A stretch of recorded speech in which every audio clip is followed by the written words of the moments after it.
College of arts commerce, प्रत्यय अंशी, नाट्यकला केंद्र, creative publication आणि शिवाजी विद्यापीठ मराठी शिक्षक संघ यांच्या संयुक्त विद्यमाने दत्ता भगत यांचे नाट्यदर्शन यांच्यावर आज ही कार्यशाळा संपन्न होत आहे.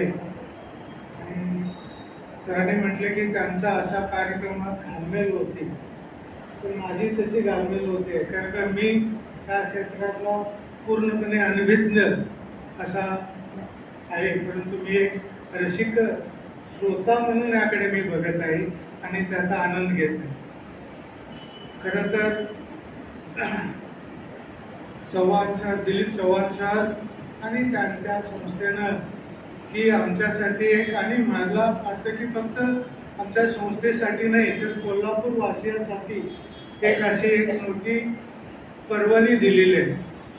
दत्ता भगत सरांचं फक्त नाव माहिती होतं पूर्वी, परंतु त्यांचं कार्य आणि त्यामध्ये त्यांनी जे परिवर्तनाचं काम केलेलं आहे ते त्या नाटकाच्या पार्श्वभूमीवरून त्यांनी मांडलेलं आहे. आणि त्यासाठी खरं तर आता नारकर मॅडम असतील किंवा आणि याच्यानंतरचे जे कार्यक्रम आहेत ते सुद्धा आपण पाहणार आहोत आणि त्यामधून त्यांचं जे काम मोठे आहे त्याचा आपल्याला परिचय होणार आहे. आणि हे घडवून आणण्यामध्ये आमच्या कॉलेजचे उत्तम पाटील, अरुण शिंदे सर यांचा मोठा सहभाग आहे. तर त्यांचाही मी या निमित्तानं त्यांचं मी मनोभावे त्यांचं मी आभार मानतो. आज खरं तर क्रांती दिन आहे आणि आमच्या संस्थेला हा एक मोठा वारसा लाभलेला आहे. भगत सरांनी सुद्धा सांगितलं की देशभक्त रत्नापांना कुंभार यांची घटनेवर सही आहे आणि त्या क्रांती दिनाच्या निमित्तानं आज आपण बघतो की देशापुढे जे काही प्रश्न आहेत आणि अनेक परिवर्तन घडत आहेत. दिलीप चव्हाण सर सांगत होते की ही दरी वाढत चाललेली आहे दिवसेंदिवस. श्रीमंत जास्त होत आहेत, गरीब होत आहेत आणि विशेषतः शैक्षणिक क्षेत्रात जे काही गोष्टी चालू आहेत म्हणजे स्पष्ट शब्दात सांगायचं असेल तर त्याचं खाजगीकरण दिवसेंदिवस जे होत आहे ते सर्व समाजाच्या दृष्टीने अत्यंत घातक आहे. आणि त्यामुळं ज्या दत्ता भगतनी जे प्रश्न मांडले वंचित किंवा ज्या समाजाला काही अधिकार नाहीत त्यांचे प्रश्न दिवसेंदिवस गंभीर होत चाललेले आहेत आणि शैक्षणिक क्षमता काम करणाऱ्या संस्थांना या सर्व प्रश्नांना सामोरे जावं लागत आहे आणि ही अत्यंत गंभीर बाब आहे.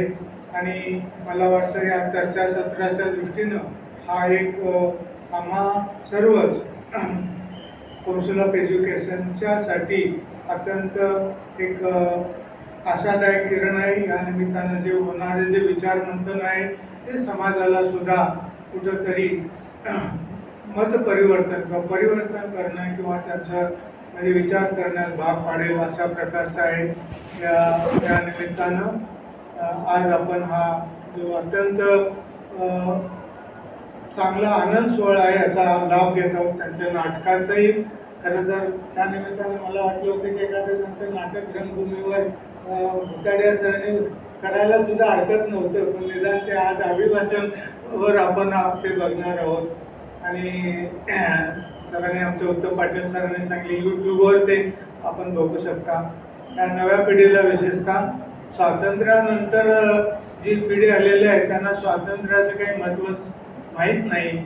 तसंच त्या अनेक जे दिग्गज लेखक आहेत त्यांचं सुद्धा नव्या पिढीला त्याची माहिती होणं गरजेचं आहे.